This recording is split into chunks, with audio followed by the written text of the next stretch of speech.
বিরুদ্ধে। তাহলে যারা মিছিল করতেছে এরা কারা? মুসলমান না? এই মিছিলের মধ্যে একজন মহিলা শামিল হয়েছে। কি মহিলা? ওই ভিডিওর মধ্যে দেখতেছি যে একজন মহিলা ফিলিস্তিনের মিছিলের মধ্যে শামিল হয়েছে। ওই মহিলাটার পরনের মধ্যে একটা জিন্সের প্যান্ট আর উপরে একটা স্কার্ট, মাথায় কোনো কাপড় নাই। এই মহিলাটাকে মিছিলের মধ্যে দেখি, আমি আল্লাহর কসম করে বললাম আমার বুকের মধ্যে কাঁপ শুরু হয়েছে। আমি তো ইন্না লিল্লাহ, এটা কি? এই মহিলার উপরে তো গজব আসবে, গজব আসবে।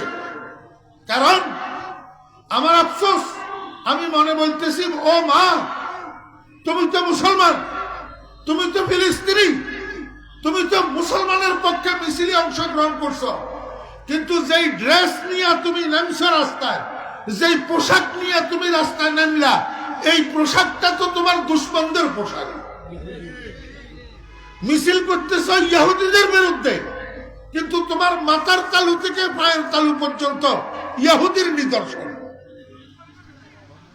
আমাকে বলুন, গজব আসবে না? এমনি 5-7 মিনিট পরে ইসরায়েলের পুলিশ 4-5 জন আসি এই মহিলাকে টেনে হেসড়ে নিয়ে গেছে। কোথায় নিয়ে গেছে আল্লাহ জানে। গজব আসে নাই? কেন আসলো তোমার উপরে এই গজব? তুমি মুসলিম নারী, মুসলমানের সপক্ষে, একটা মুসলিম কান্ট্রির সপক্ষে মিছিলে নামলা, কিন্তু ইহুদির বেশভূষা দিয়ে কেন নামলা? বেপরদা কেন নামলা? গজব আসবে না? আমার ভাইরা গোস্তাবাদ, বলা বাহুল্য, রাসূল আকরাম সাল্লাল্লাহু আলাইহি ওয়াসাল্লাম হাদিস শরীফের মধ্যে বলছেন, উযকুরু মাহাসিনা আমওয়াতিকুম, তোমরা তোমাদের মুর্দাদের ভালো দিকগুলো আলোচনা করো, খারাপ দিকগুলো আলোচনা করিও না। কিন্তু আমি আজকে আপনাদের সামনে একটা বাস্তবতা উঠাই করতেছি, আসলে খারাপ দিকের কারণে না। আপনারা যারা মুরব্বী আছেন, শিক্ষিত আছেন, আমার নুরুল ইসলাম ভাই তো বলতে পারবো, ফিলিস্তিনের প্রেসিডেন্ট ছিল না ইয়াসির আরাফাত? যেই মেয়েটাকে বিয়ে করছে এটা কি মুসলমান? গজব কোথার থেকে আসছে? কোথার থেকে আসতেছে? আজকে যারা আছে এদের সাথে নবীর তরিকার সম্পর্ক শতকরা কত পার্সেন্ট? মুসলমান, ইসরায়েল বলেন, ভারত বলেন, পাকিস্তান বলেন, বাংলাদেশ বলেন, খোদার কসম এখনো পর্যন্ত বিশ্বের মুসলমান বৈশ্বিক ভাবে যদি আমার নবীর আদর্শের উপরে উঠে যায়, কোন কাফেরের বাচ্চার ক্ষমতা নাই মুসলমানের একটা পশম বাঁকা করা, ক্ষমতা নাই, একটা পশম বাঁকা করতে পারবে না। কিন্তু আফসোস, আজকে আমরা ইসলামের কথা বলি, আজকে আমরা ইসরায়েলের বিরোধিতা করি, ফিলিস্তিনের জন্য মিছিল করি, কিন্তু মাথার চুল যে সেলুনে যায় এফসি হেয়ার স্টাইলটা হিন্দুর হেয়ার স্টাইল।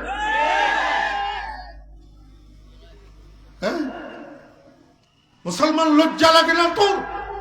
তুই তোর জাতিসত্তাবোধ কিভাবে বললি? তুই যতদিন মুসলমান নিজের জাতিসত্তাবোধ বুঝবি না, ততদিন ইহুদির ব্যাংক খাওয়ার জন্য প্রস্তুত থাক। এই শুধুই ফিলিস্তিন না, বাংলাদেশেও আসতেছে ভাই, একটু অপেক্ষা করো।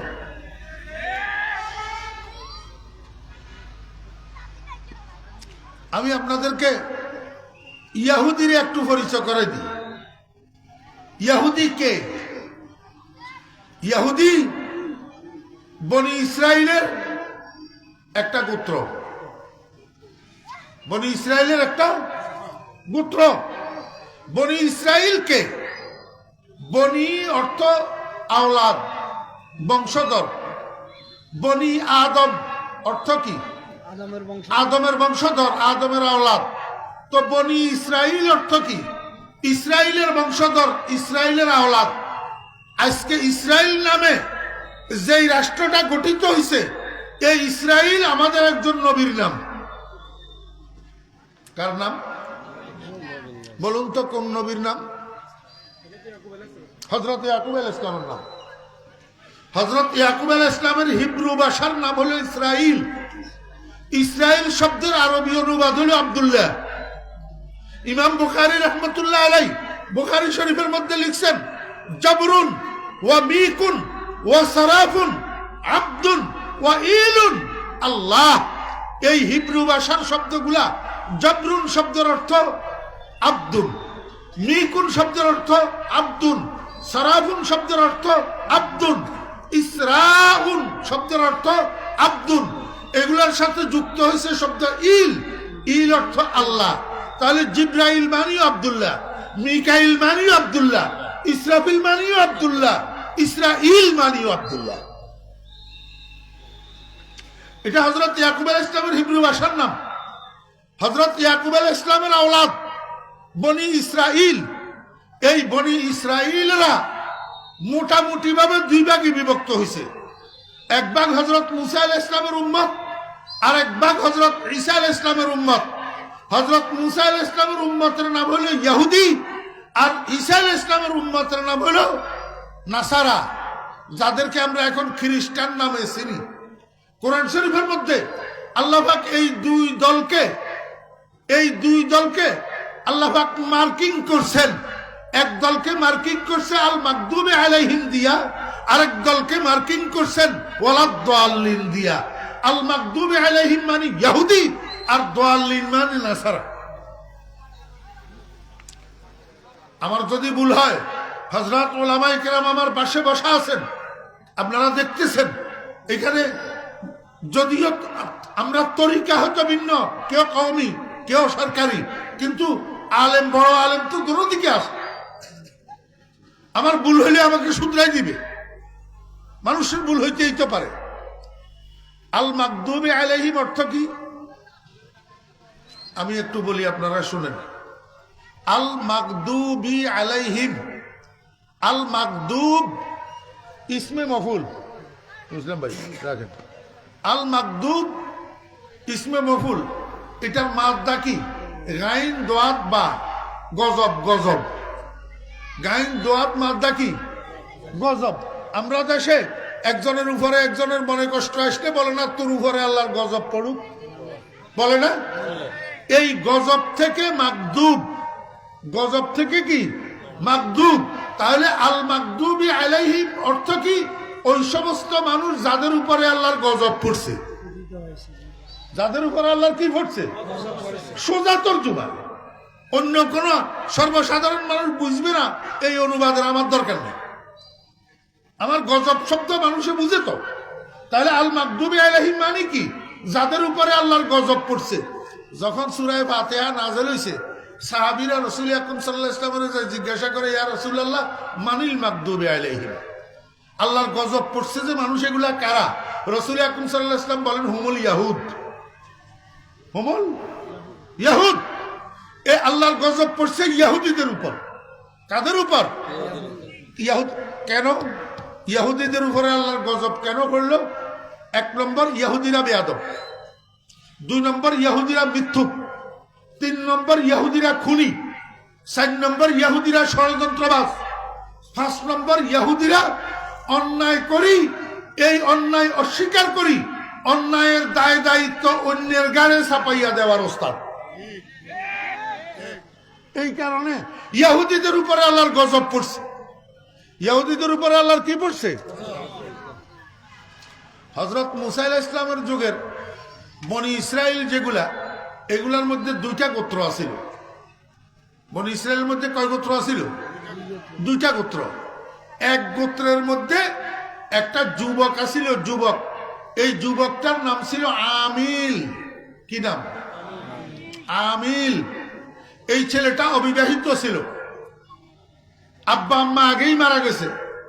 অবিবাহিত হওয়ার কারণে ওয়ারিশ নাই, বিবি নাই, বাচ্চা নাই। কিন্তু পৈতৃক সূত্রে এই যুবকটা অঢের জমি জমার মালিক ছিল, সম্পদের মালিক ছিল।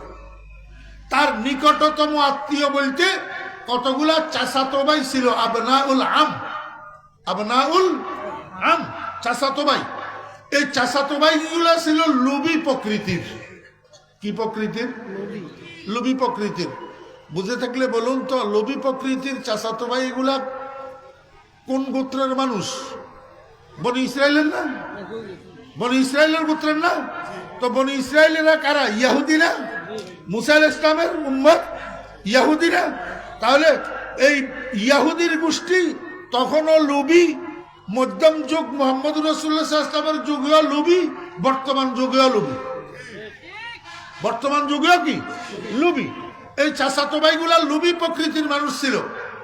এরা আমিল মারা গেলে আমিলের সম্পদের বকদখলকারী এরাই হইতো, কিন্তু ততদিন ওরা ধৈর্য ধরতে পারে নাই। এরা রাতারাতি সব একত্রিত হইয়া সিদ্ধান্ত নিছে আমিলেরে খুন করো। আমিলেরে খুন না করলে আমরা তার সম্পদের বকদখলকারী হইতে পারবো না। যে সিদ্ধান্ত সেই কাজ। এরা রাত্রের অন্ধকারে আমিলটারে জবাই করে দিছে। জবাই করি এই যেই রাস্তা দিয়া তারা মেইন রোডে উঠবে, ওই রাস্তার মুখে যাইয়ে নিয়া আমিলের লাশটারে শোয়াই রাখছে। শোয়াই রাখি এবার এদিক সেদিক গাপটি মারি বসে রয়েছে। যখন বোর হয়েছে, একটু একটু পর্সা হইতেছে, চতুর্দিক থেকে রাস্তায় দুই চারজন করে মানুষ বাহির হইতেছে। এই টাইমে গাপটির থেকে আসি আমিলের লাশটারে জড়াই ধরি, পি পি করি কান্দে, আমাদের ভাইকে কে হত্যা করলো, আমরা এই হত্যার বিচার চাই। বুঝি থাকলে বলুন তো, হত্যাকারী কারা? কান্দে যারা তারা। বিচার প্রার্থী কারা? খুন করছে যারা। বিচার প্রার্থী কারা? খুনি যারা। খুনি যারা। খুনও করলো তারা, বিচারও চায় তারা, হত্যাও করলো তারা, কান্দেও তারা। এবার পরিচয় পাইছেন না ইয়াহুদির। এদের নাম ইয়াহুদি। এদের নাম কি? ইয়াহুদি। এখন বনি ইসরায়েলের মধ্যে দুই গোত্র। এক গোত্রের লোক হলো আমিল।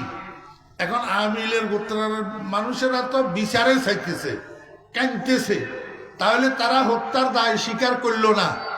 যখন আমিলের গোত্রের লোকেরা হত্যার দায় স্বীকার করলো না, তাহলে অটোমেটিক এই দায়টা দ্বিতীয় গোত্রের উপরে যাইয়া পড়ে না? এখন দ্বিতীয় গোত্রের লোকেরা হচ্ছে সেন্টিমেন্টাল। দ্বিতীয় গোত্রের লোকেরা বলে, আমরা আমিলকে কেন হত্যা করতে যাব? আমিলের সাথে আমাদের কি লেনা দেনা? যদি আমিল হত্যা হইয়াই থাকে, তোরা হত্যা করছিস সম্পদের লোভে। এখন তোরা যখন দায় অস্বীকার করতেছিস, ঠিক আছে, আমরা যদি বাপের বেটা হই, আমরা এই হত্যা ক্লু উদ্ঘাটন করে ছাড়ব। কথা বুঝছেন না বুঝেন নাই? ফরিদুদ্দিন টার্গেট ছাড়া, উদ্দেশ্য ছাড়া কথা শুরু করে না। একটু ধৈর্য ধরে 10 মিনিট 15 মিনিট শুনেন, তারপরে বুঝবেন ইনশাআল্লাহ।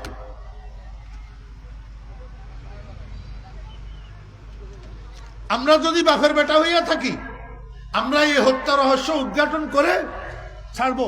আমিলের হত্যাকারী কে আমরা শনাক্ত করে ছাড়বো। দ্বিতীয় গোত্রের লোকেরা পরামর্শ মিটিংয়ে বসছে, কিভাবে এই হত্যা রহস্য উদ্ঘাটন করা যায়। খবর পাইয়া এবার খুনি গোত্রের লোকেরাও এখানে আসি, তাদের সাথে একাকার হইয়া গেছে। বুঝাইতে চায় আমরাও শনাক্ত করতে চাই। বুঝে থাকলে বলুন তো, এরা কি আসলে হত্যাকারী শনাক্ত করতে চায় না এটা মুখের কথা? অন্তর থেকে চায়? মোটেও চায় না, কারণ হত্যা তো তারা নিজেরাই করছে। কথা বুঝছেন না বুঝেন না?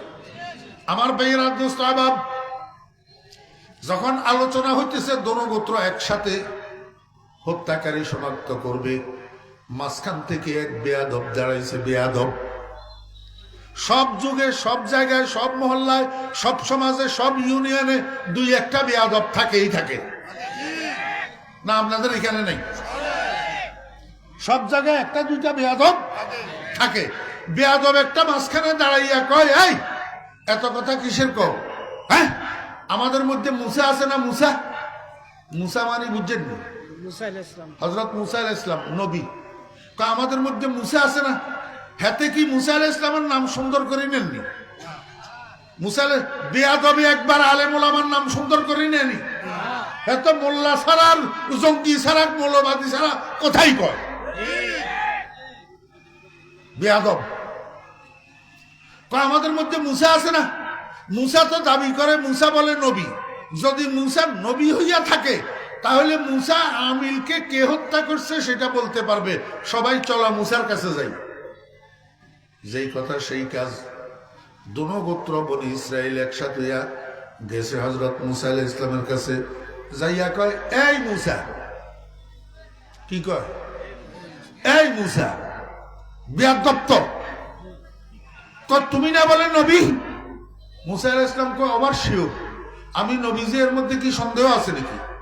এই বেয়াদবে কয়, মুসা যদি তুমি নবী হইয়া থাকো আমাদের আমিলকে কে হত্যা করছে সেটা বলে দাও। মুসা আলাইহিস সালাম কয়, আমি নবীজি এই কথা ঠিক, কিন্তু আমি আলেমুল গায়ব তো না।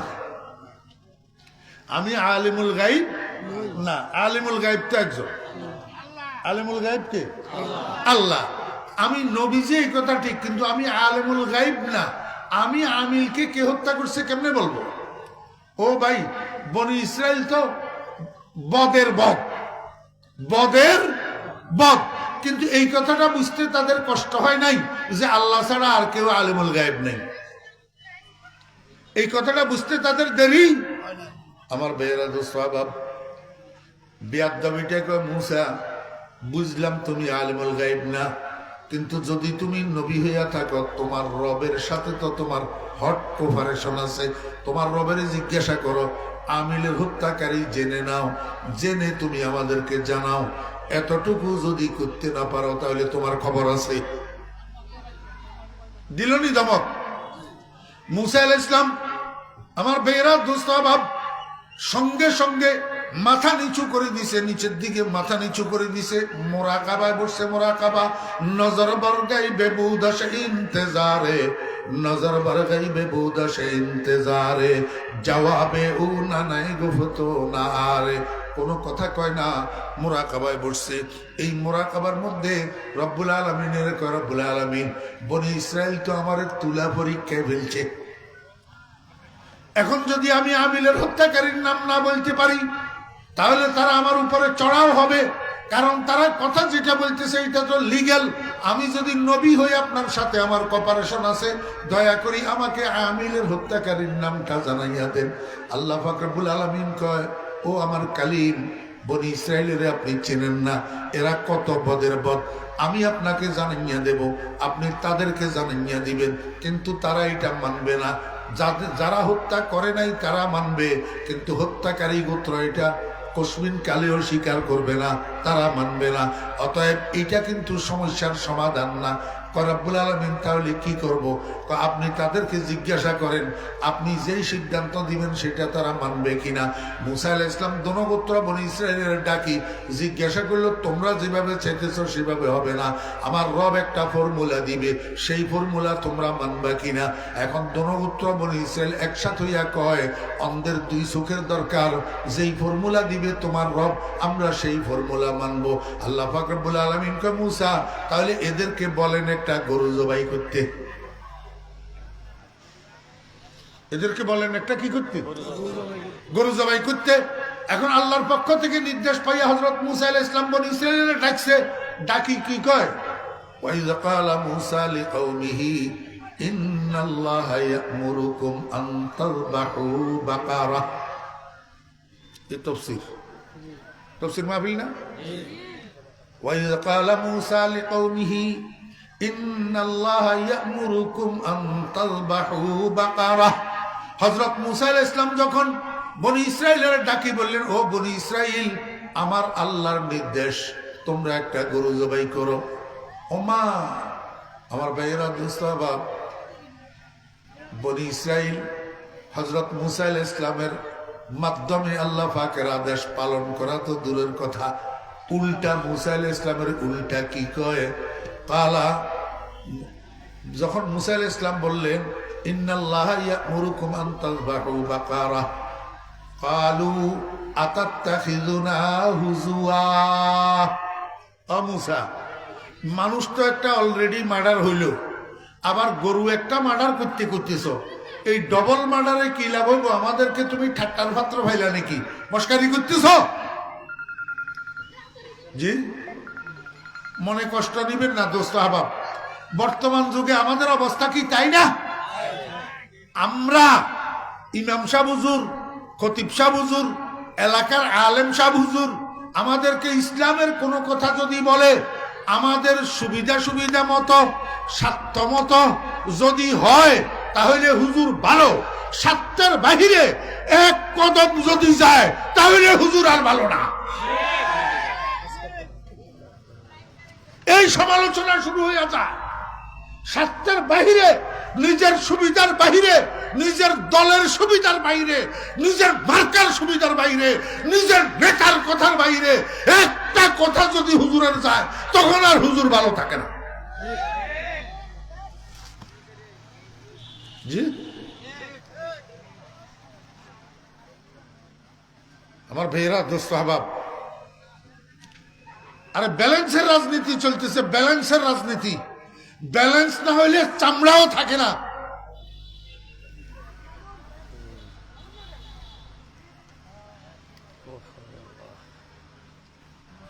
মুসা আলাইহিস সালাম কয় আমার আল্লাহ বলছে গরু জবাই করতে, হেরা কয় ঠাট্টা করতেছেন। তো যেমন কুকুর তেমন মুগুর্ত। মুসা আলাইহিস সালাম কয় ক্বালা আউযু বিল্লাহি আন আকুনা মিনাল জাহিলিন। ও বনি ইসরাইল, বেশি ঠাট্টা মস্কারি করা এটা মূর্খতার লক্ষণ। মূর্খ মানুষে বেশি হা হা হি হি হু হু এগুলা মূর্খ মানুষে করে। জ্ঞানী মানুষের মধ্যে একটা ওয়েট থাকে, জ্ঞানী মানুষের মধ্যে একটা ওজন থাকে, জ্ঞানী মানুষের মধ্যে একটা পরিবর্তকতা থাকে। জ্ঞানী মানুষ এত বেশি ঠাট্টা মস্কারি করে না। তোমরা আমারে কি মূর্খ মনে করছো? আমি আল্লাহর বানানো মানুষদের প্রথম সারির একজন রসুল। আমি তোদের মতো মূর্খদের মতো ঠাট্টা করতে যাব কেন? আমি আমার আল্লাহর কাছে মূর্খদের অন্তর্ভুক্ত হওয়ার থেকে পানা চাই। এবারে একটা টিভি কয় তো বেশি কথা কস ওরা, এবারে দিলনি বেগুনের মূর্খ বানাই টিভি।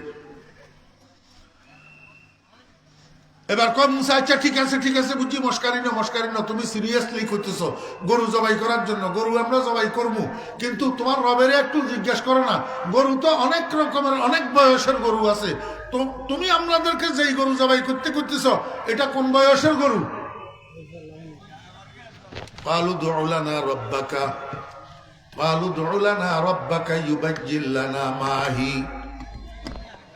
মনোযোগ আছে নি?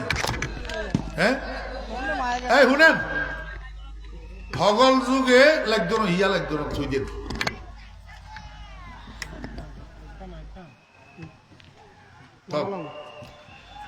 মনোযোগ আছে নি? সব যুগে সব জায়গা এক লাইন বেশি বুঝেন না মানুষ কতগুণ থাকে? আপনাকে হিন্দি নাই, এক লাইন বেশি বুঝে। হয়তো আছে যে লাইন ইজ্ঞা বাংলা লিখলে ইয়াতে 4 ঘন্টা বানানির ভুল হয়, হাতে এক লাইন বেশি বুঝে। হ্যাঁ, আর কেন কইলে কোনো মনে কষ্ট নিবেন নি কোনো? হ্যাঁ, সারা জীবন তাশাহুদ শুদ্ধ করে মুখস্থ উঠতে পারে না, আর তাই ইয়াতো শুদ্ধ করে মুখস্থ পারে না, দোয়ায় কোন শুদ্ধ করে মুখস্থ উঠতে পারে না। বাপের জানাজা পড়বেন লাগাই দাঁড়াইছে যে বেশরম বেহায়া মুসলমান, জানাজার নামাজের দোয়াটা শুদ্ধ করে মুখস্থ জানে না। এনে সাইলটা কথা কয়, এক লাইন বেশি বুঝে। হক কথা আহমক বেজার, গরম ভাতে বিলে বেজার, কইলে মাইর খায়, না কইলে বাপে হারাম খায়। মুসলমান সারা জীবনীতে তাহাউদ্গা শুদ্ধ করতে এলি না, তুই দোয়াই কোন উদ্গা শুদ্ধ করতে এলি না, আলাম তুই শুদ্ধ করতে এলি না, আলাম তারা শুদ্ধ করতে আর হারাস না, তোর কাছে শরম লাগে না? হ্যাঁ, মিনহা খালাকনাকুম ওয়া ফিহা নুঈদুকুম ওয়া মিনহা নাখরিজুকুম তারাতান। দোয়া হয়। আপনার কই হিন্দি এক লাইন বেশি বুঝেন না মানুষ নাই? বনি ইসরাইল এক লাইন বেশি বুঝেন না জাতি, এক লাইন। রাসূল আকরাম সাল্লাল্লাহু আলাইহি ওয়াসাল্লাম হাদিস শরীফের মধ্যে ইরশাদ করেন, লাউ যাবাহু আইয়া বাকারাতিন শাউ কাফাতুহুম। যদি যেই কোনো একটা গাভী, যেই কোনো একটা গরু জবাই করে দিত, তাদের কার্যসিদ্ধি হইয়া যেত, তাদের মতলব হাসিল হইয়া যেত। কিন্তু বনি ইসরায়েল বেশি বুঝি, খালি প্রশ্ন করেন, খালি প্রশ্ন করেন, যত প্রশ্ন করেন এত উত্তর আসে, যত প্রশ্ন করে এত উত্তর আসে। এই প্রশ্ন উত্তর করতে করতে গরুটা পাওয়া কঠিন হইয়া গেছে।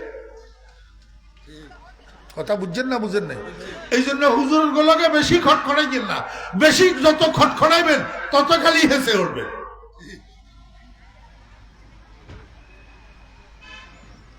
قالوا ادع لنا ربك يبين لنا ما هي।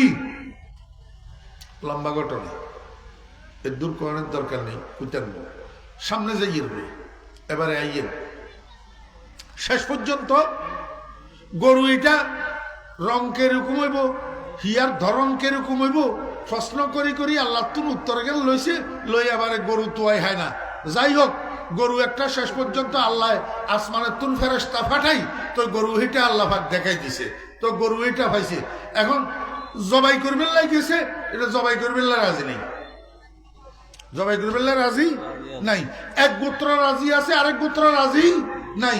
কিল্লাই এই খুনি গোত্র জানে যে জবাই যদি করে তাহলে আমরা ধরা, আমরা কি আমার বেড়া দোস্ত বাপ হরে দিয়ে আমারে হুদ্দা কোনো দৌড়বেন নি কোনো, হ্যাঁ ডর লাগে তো, আর হুদ্দা কোনো দৌড়বেন নি কোনো।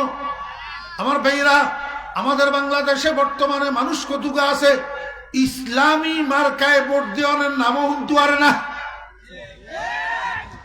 ইসলামী মার্কায় ভোট দেওয়ার নামও হুন্তু হারে না।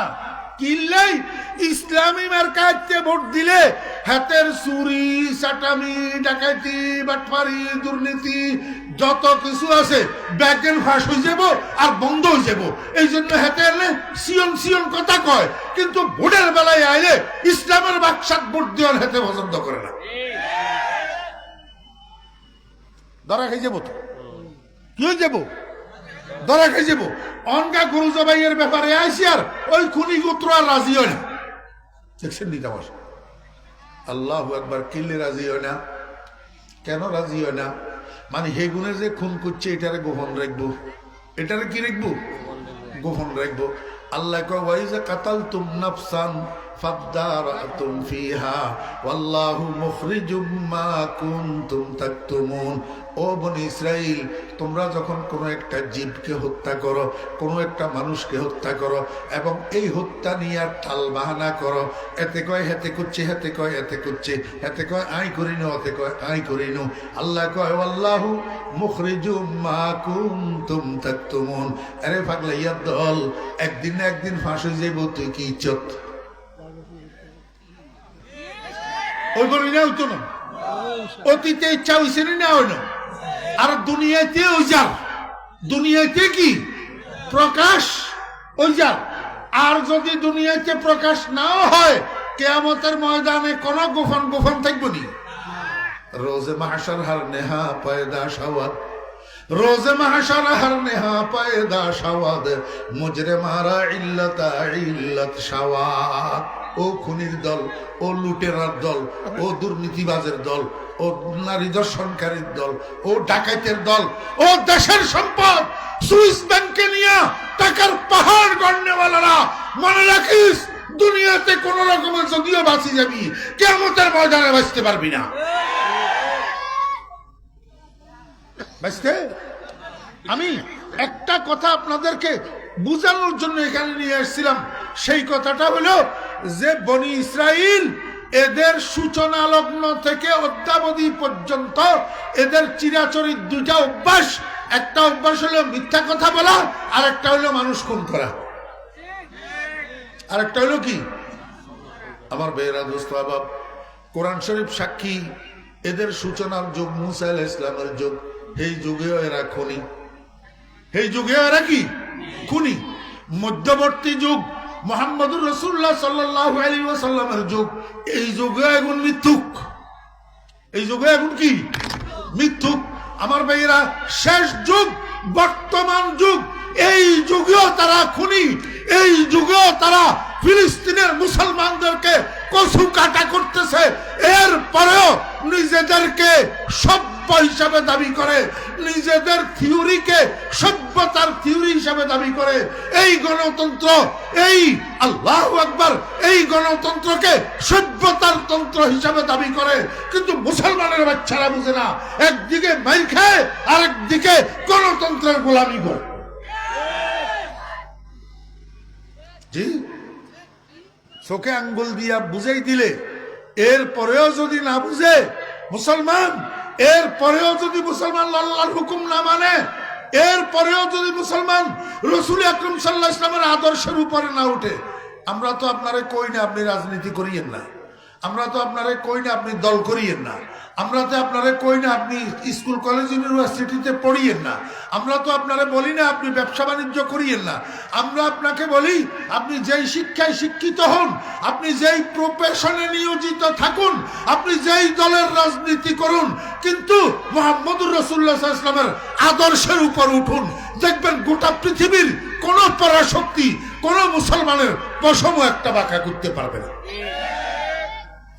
যতদিন পর্যন্ত ইহুদিদের সাদৃশ্য অবলম্বন না ছাড়বেন, ততদিন পর্যন্ত আল্লাহর গজবের জন্য অপেক্ষা করেন। কারণ এদের নামে হইল আল মাগদুবি আলাইহিম, এদের উপরে আল্লাহর গজব পড়ছে। এদের সাদৃশ্য যারা অবলম্বন করবে তাদের উপরেও আল্লাহর গজব পড়বে। ওয়া আখিরু দাওয়ানা আলহামদুলিল্লাহি রাব্বিল আলামিন ওয়া সাল্লাল্লাহু তাআলা আলা খাইরি খালকিহি মুহাম্মাদিন ওয়া আলিহি ওয়া সাহবিহি আজমাইন। দরুদ শরীফ পড়েন। আল্লাহুম্মা সাল্লি আলা মুহাম্মাদিন ওয়া আলা আলি মুহাম্মাদ কামা সাল্লাইতা আলা ইব্রাহিম ওয়া আলা আলি ইব্রাহিম ইন্নাকা হামিদুম মাজিদ।